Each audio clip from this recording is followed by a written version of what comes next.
আইবুড়োবেলা রীতি টেনে ঢুকে পড়লাম বিবাহিত জীবনে। শাখাপলা পড়ার সাথে সাথে অন্য রকমের একটা মন খারাপ আর মন ভালো দুইয়ের মিশ্রিত অনুভূতি কাজ করে না?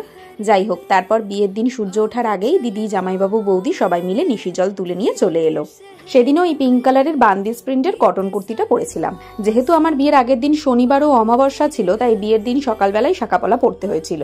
তারপরে দধিমঙ্গল খেয়ে বৃদ্ধির সাজের জন্য রেডি হতে বসে পড়লাম। আর সেদিনের মেকআপের জন্য অনন্যাকে ডেকেছিলাম। ওকে মেকআপ আর্টিস্ট প্রিয়াদি পাঠিয়েছিল। সত্যি অনন্যা যে এতটা ভালো সাজাবে আমি ভাবতেও পারিনি।